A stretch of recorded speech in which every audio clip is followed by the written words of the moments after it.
5, 4, 3, 2, 1, 0. Ignition. Liftoff.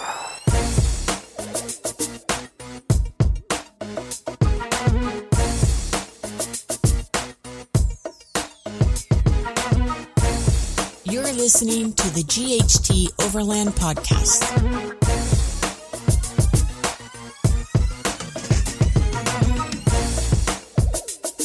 Welcome back. Thank you for joining us on the GHT Overland podcast. This is where you get the greatest interviews and insights from overland travelers around the globe. You will learn the basics to the advanced in overlanding, so buckle up and get ready for part 2 with Carola and Stefano of Heimathafen.one. Last week, we learned about their 24-year-old man truck, Fred. Is there a woman truck? Frida. I wonder if that's right. Do you say man or do you say M-A-N? Somebody let us know. Both. Keep rolling. I apologize. More good insights on overlanding with dogs, along with some details on setting up the living space. This week, we're going to jump right into border crossings and safety. Then we'll roll into working on the road as a digital nomad and finances. So buckle up and grab a notepad. This is another good one. Roll the intro with Shane Brown.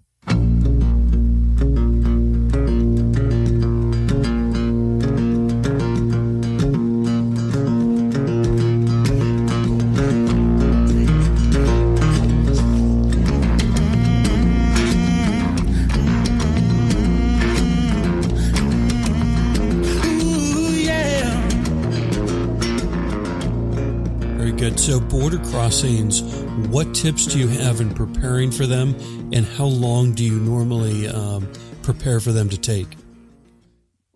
On preparing, it's always good to get the information, if possible, from first hand, directly from the website, from the government or the customs. So always first-hand information is very good.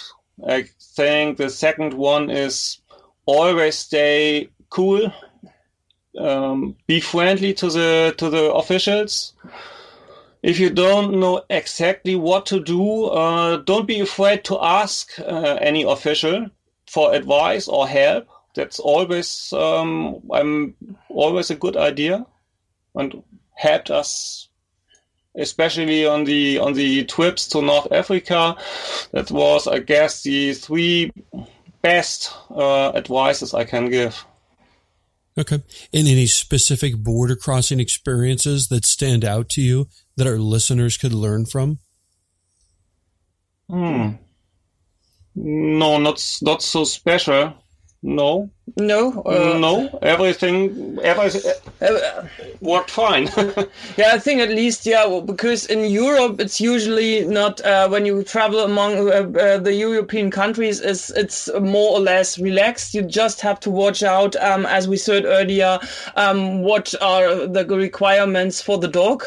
And for Africa, on the northern part of Africa, it's a bit more special. And when you are traveling with a dog to Africa and so leaving Europe, you have to watch out that all the vaccinations and all he gets are valid long enough so that he's allowed to come back, because otherwise if some of the vaccination terminates before you come back to Europe, then they won't let you in again, or at least the dog, which is then really a problem. Yeah, that's great. Sounds like most of the border crossings have been pretty smooth for you, so that's really good. Yeah. So with TomTom being your watchdog, is there any additional safety planning you do or tips you can provide our listeners on safety and security? Yeah, just from our own experience, before we had TomTom, when we were still traveling with the Land Rover, we can just say, don't get careless, because what we did, our own experience at that time, we traveled a lot to Denmark, where you are allowed to drive on really huge beaches. And then we stayed there in the car and slept in the car. And as we just had the 2 front seats in, when we went to bed, we just put all our stuff and bags and things on the 2 front seats and slept in the rear.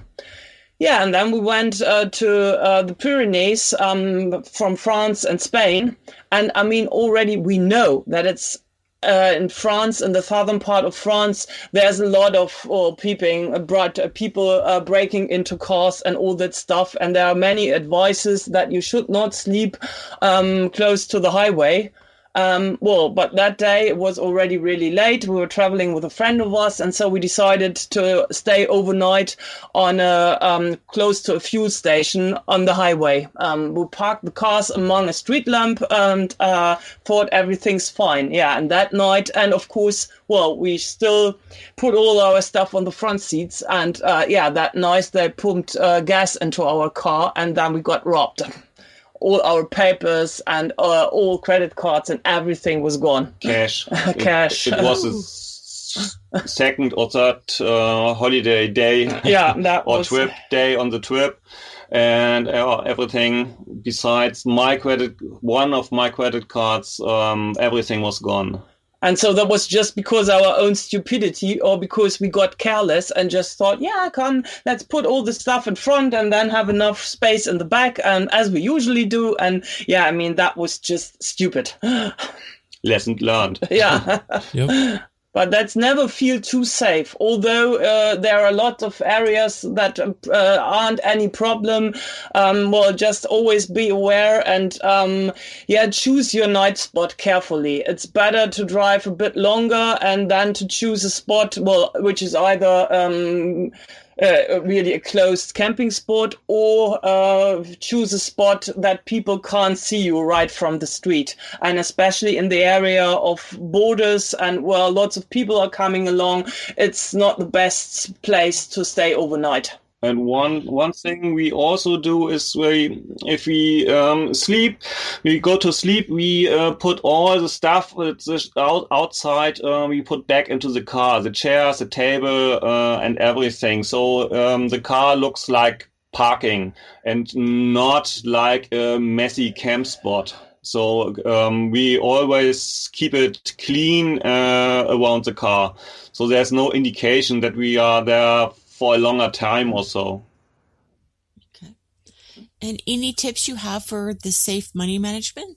Well, right now, we don't have nearly any cash with us. In most countries in Europe, we have the same currency, the euro, but Norway doesn't have the euro, but you don't need any cash here. So you need just a credit card. You can pay even really small amounts with a credit card. And so we have one in direct access and the other is, a bit more hidden.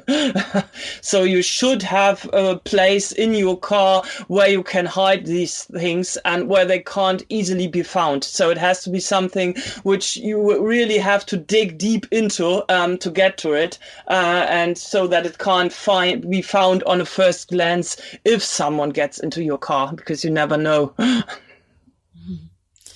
Let's dive deeper on finances. One of the most common questions asked is, how can you afford to do what you're doing? Now, we understand you're both maintaining your professional careers as you travel. What tips or insights can you share with our listeners if they're looking to do something similar?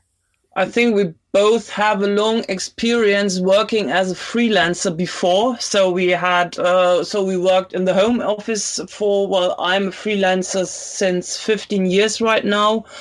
And so in that time, you learn, to develop a certain discipline, to keep deadlines, how to work with clients, what the workflow is, and how you can set up projects so that you still have, that you have some freedom to plan your day around them.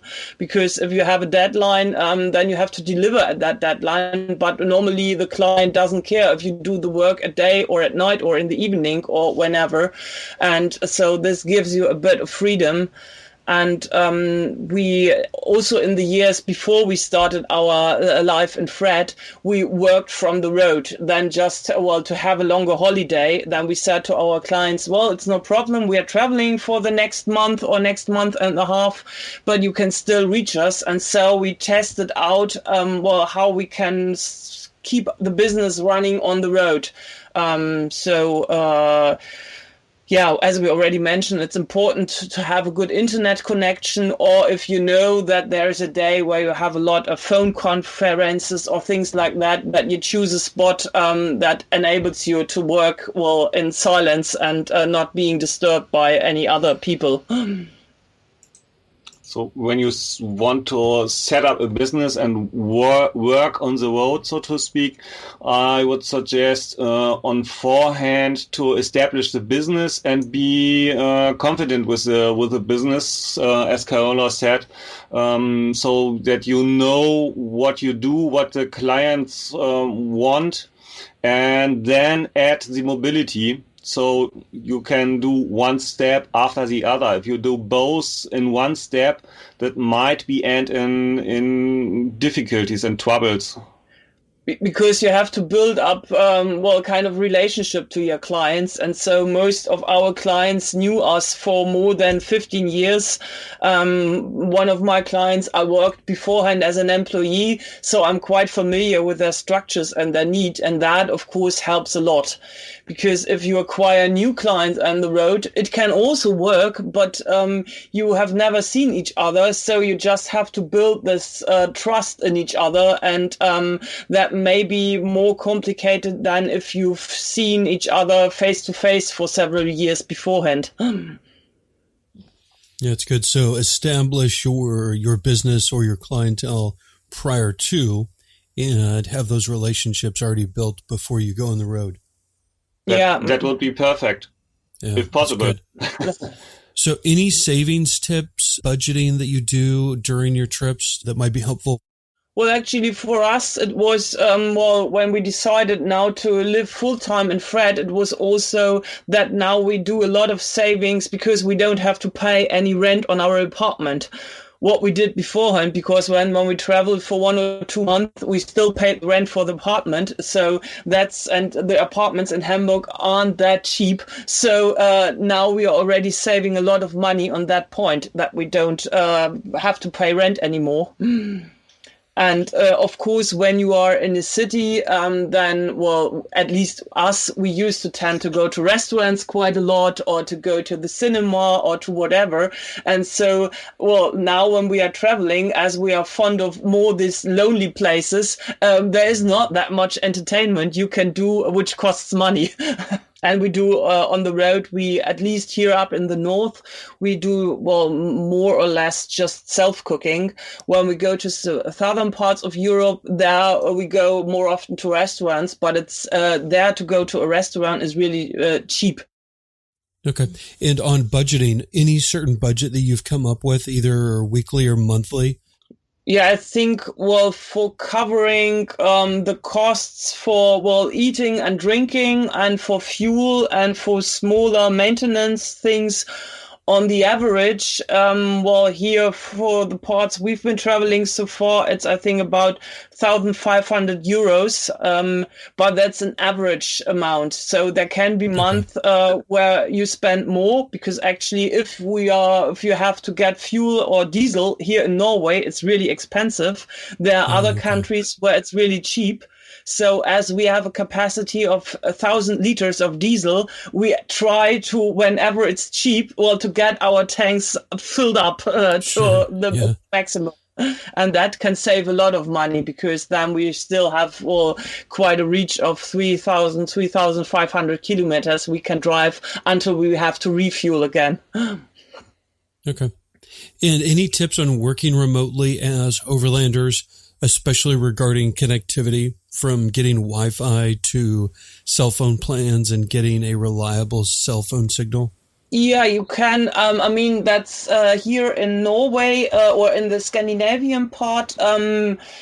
As we already described, we have a really good internet connection everywhere, and which is really nice. You find a lot of free Wi-Fi spots here. So nearly every big supermarket and even some cities have a free Wi-Fi all over the city you can use.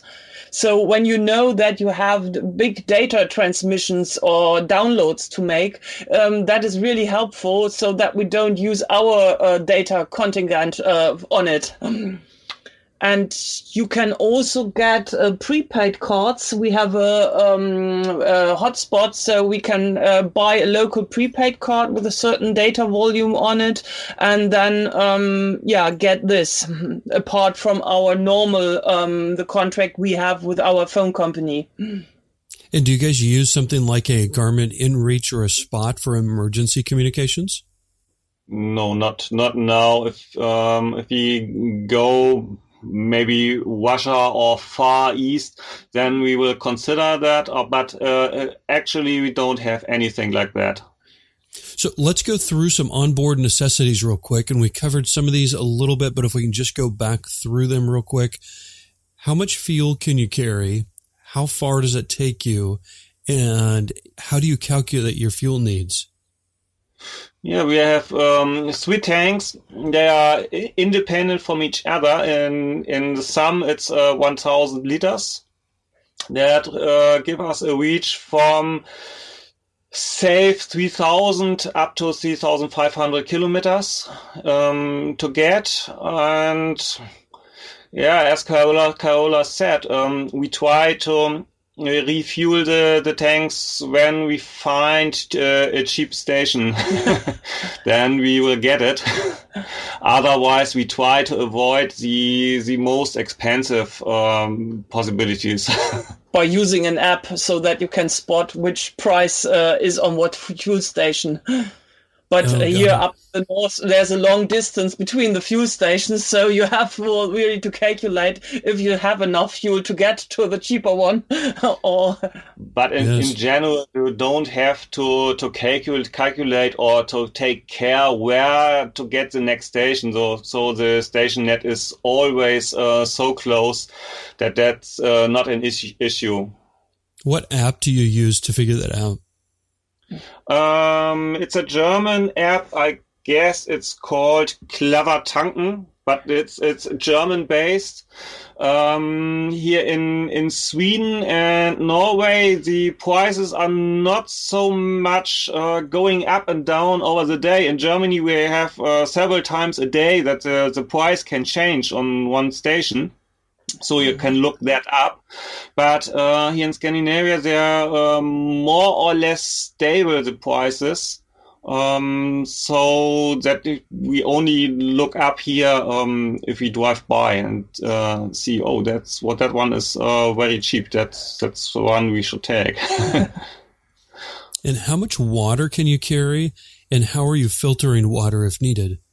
Yeah, we have 2 separate water tanks. In some, that's 550 liters. And we filter the water if we on demand if we need it.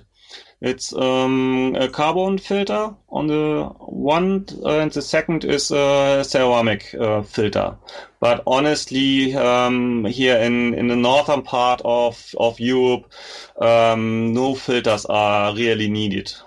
The carbon, a little bit for the taste, but the water quality generally in Europe is more than excellent. And do you use solar or a generator? Yeah, we have both. We have 600 watts solar panels on the roof, split it into 2 separate devices with own chargers. So if one fails, we have also noch a second at the backup. Also, the system does not fail completely.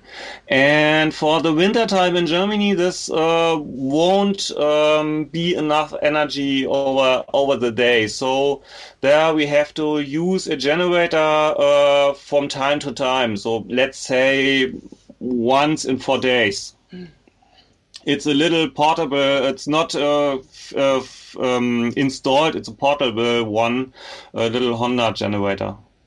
This one's fine. It's reliable and works perfect. But I have to say, I don't like generators with their noise, and they are always annoying. But that's just our backup to be sure that we have enough power for our laptops and that we are able to work. So, but Yeah. But we are all the time independent. We don't need any power supply on, let's say, on the campground or so. We are always 100% independent. Okay, that's great. So what refrigerator are you using, and any tips you have for us on selecting a refrigerator? Yeah, I guess the best tip is use a compressor one. They are pretty stable in operation. We have a normal fridge. It's nearly like a normal kitchen fridge, but operating on a compressor. And we have a separate freezer. The brand is called Kissmann. It's a German manufacturer. It's in a quality comparable to maybe Engel. I guess you know Engel. Yes. Engel freezing boxes. We had one in our Defender, and we still have it, and that one is really great. Yeah. Any specific recovery gear you use or recommend? We are not in the situation to use any special recovering gear, but I would recommend, depending on the vehicle size, 1 or 2 pairs of sand ladders. They are always handy.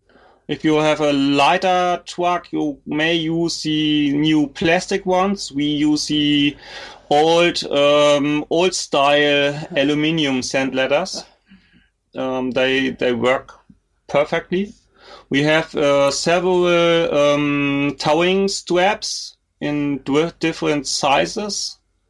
We also have kinetic rope, but we never use that, and I would highly recommend to avoid using it because it's a lot of a lot of danger if you do it not properly. Yeah, if something goes wrong, something goes very wrong. Yeah, if something goes wrong, then you are in real trouble. So road stories are always a favorite. What's a favorite road story of yours, or maybe a situation you were nervous going into, and how did it turn out for you? Going back in time, I can say we were in the Sahara. We were actually in Algeria with 4 cars, 3 Land Rovers, one Toyota. One Land Rover was a pretty old one, a serious one, with an engine conversion, and it was converted to a diesel. We are in the middle of nowhere, so about 300 to 500 kilometers to the next road, and the engine mounting brackets from the car, they broke completely down, and the whole motor, the whole engine fell down on the front axle. So luckily the engine was not damaged, but that caused you a lot of problems to fix it. But luckily one of the members get some welding sticks in his car. He packed them without any special intention in his workshop, just to say, well, maybe it's cool to have some welding sticks. And on this, and in this situation, we pulled out 3 batteries from the cars, connected them with jumper cables, and the owner of the Land Rover, he was very skilled in welding, he welded his engine brackets out in the desert. And so we were able to end this day, luckily, with some beer, some fire, and everything went very well. So in the past, it's lucky, it's funny, but in the situation, boy, it was not so funny at all. Could be pretty serious. Then you got, ta-da! I did it. Yeah. That's great. So any helping others, doing good, or philanthropy that you focus on while you're overlanding? Yeah, well, actually, we are having a little, as we call our little art on wheel project. So a friend of us, she's an artist and she's very engaged in environmental protection. So she uses to collect waste and things like that when she's on the beach or in the forest. And she keeps some of the pieces she's finding there and makes little art pieces out of them. And actually, we have two little pictures of her built from these pieces with us, and whenever we come across a polluted beach or something like this, then of course we try to collect as much waste as possible and then make a little photo with one of her art pieces just to draw some attention to all these problems. So here up in the north of Norway, we came across, people are really engaged here because the Scandinavians anyway, they really love nature and take care about it. And here up in the north, they also have a lot of plastic things being washed up by the flood on the beaches. And so there they put up a lot of collecting bags and asking the people to help them. And then, there was already a huge pile of all the plastic stuff. It's just you are really shocked when you see how much stuff is coming out of the sea, just being thrown away, from toothbrushes to all kind of things. And so we try to, at least to contribute our little part to make it, a bit better. That's good. Is there a specific part of the country that you've been to or an area you've been to that you see that is more polluted than another? Well, here up in the north, it's not that much. It's just the things being washed in by the sea, all the other campfire spots, and so the people keep up really tidy here. They took all their stuff with them, but in the southern parts of Europe, it's sometimes it's also a problem with the overall organization of removing waste, and so you can you can find really a lot of waste on the streets so that you can say, the more southern you get, the more waste problems you have. Got it. Okay, cool. So this has been a lot of fun. Anything that we've missed? No, I think we've covered all the most important parts. Yeah. So let's wrap it up with some fun facts about you. What keeps your co-driver occupied on long drives? Well, actually, I'm doing most of the navigation, so I'm always trying to find hidden spots on the map and then to say, Stefano, we definitely have to find this one. And so then I'm peeking around to see if we are right. But actually, we are not driving, really long because TomTom, needs an interruption. So we are trying to keep, not drive not more than 3 hours. Only if we have to make some distance, then it might be up to 6 hours. Okay. And do either of you play any musical instruments on the road or around the campfire at night? Nope. Stefano doesn't even want me to sing if I'm just come on, Stefano. He just says, stop singing. What's your favorite drink in the morning to get you going? Definitely a strong coffee, or more to say an espresso. So we have a Bialetti. That's the first thing we get started in the morning. Got it.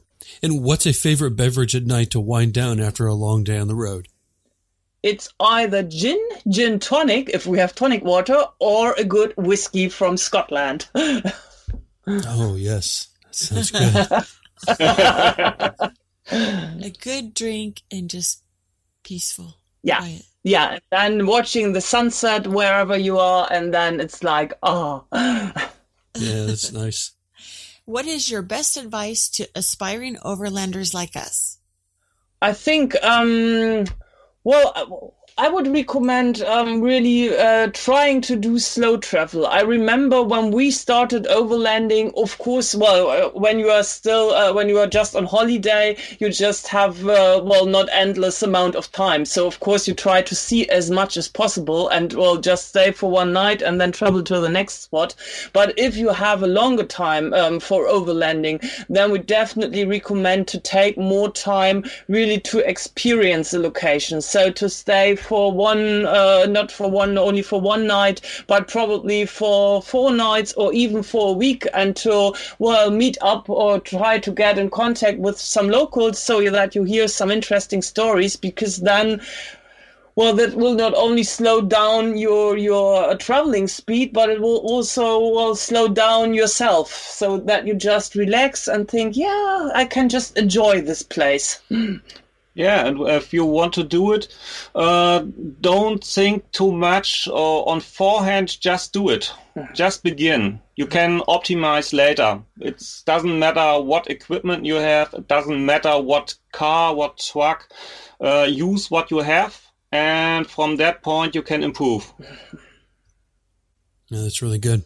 So how can people learn more about you and what you guys are doing? Yeah, on the one hand, they can visit our website, so it's Heimathafen.one, or they can visit us on Instagram. We might also catch up with some YouTube videos.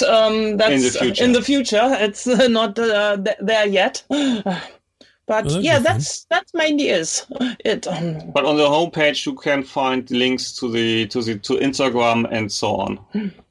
Okay. And in the show notes, we will have that all listed. But Heimathafen, I hope I said that right. .one, if you could spell that for us, that would be great. Heimathafen.one.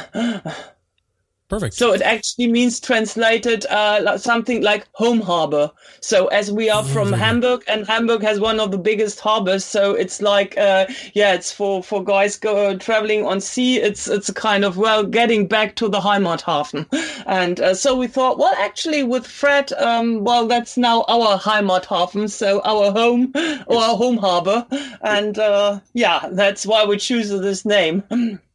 Oh, that's great. Any more information you'd like to give or useful resources that our listeners should check out? No, I think that's it. If they look on our website, they will learn whenever we have something new coming up. Thank you so much for your time. We are humbled that you've given us such an amazing look into your world, experiences, and knowledge. Safe travels and adventures to you, and we hope to catch up with you again in the future. Yeah, thanks. Yeah, thanks. It was fun. Yeah. Yeah, thanks, guys. Cheers. Have a good afternoon. Yeah, cheers. Bye. You too. Bye. Bye.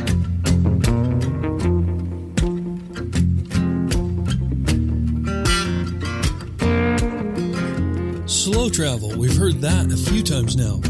Yes, we have. Being present, super important. Yeah, being present, you do you. But it sounds like the people that have enjoyed their overland travel the most really resonate with this slow travel and to get more immersed in the local cultures, the people, and their surroundings. Being in the moment, so being present, involving yourself, like learning the culture, people, language. And then smart to have some welding rods with you, no? Yeah. That was a pretty crazy story. So the engine mounts broke. The engine just fell on top of the axle. Yeah, How would you fix that if you didn't have welding rods? I don't know. I'm just glad they had some. And what did you think of the Art on Wheels project? That was pretty cool. No, I'm just astounded by how much garbage is out there, and we don't really think about it. Art projects from garbage. That's genius. Carola and Stefano, thank you so much for sharing your stories, your experience with all of us. And for you, the listener, be sure to follow Carola and Stefano at Heimathafen.one. That is Heimathafen.one, O-N-E. And check out their website at Heimathafen.one GHT_DE. Yes, it's in German. And yes, Google will do the translate for you. You can find the links in the show notes at GHTOverland.com/podcasts. Select the Heimathafen episode. As a reminder, all show notes have been moved to our Patreon page after hitting our maximum number of pages with our primary web host. Everything is free, so no worries there. And a big thank you to our Patreon supporters. Your support of the podcast seriously means the world to us. If you'd like to help support the show and get a t-shirt, coffee mug that doubles as a GNT mug at night, take a look at the options while you're there. And Lisa, we had a new Patreon supporter this week. Ooh, Philip Mueller. Thank you. Yeah, thank you, Philip. Very cool. Send your questions, suggestions, and feedback to GHTOverlandPodcast@gmail.com if you'd so like to. And we would love it if you'd connect with us on the social medias at GHT Overland Podcast. Be sure to share the episode with your friends who enjoy travel and adventure. Kindly rate and review the podcast on your podcast platform of choice. And subscribe, giving the GHT Overland Podcast a little extra love. Show gratitude, be humble, have tenacity in achieving your dreams. Thank you, and we will see you next Thursday for a brand new episode of the GHT Overland Podcast. Bye.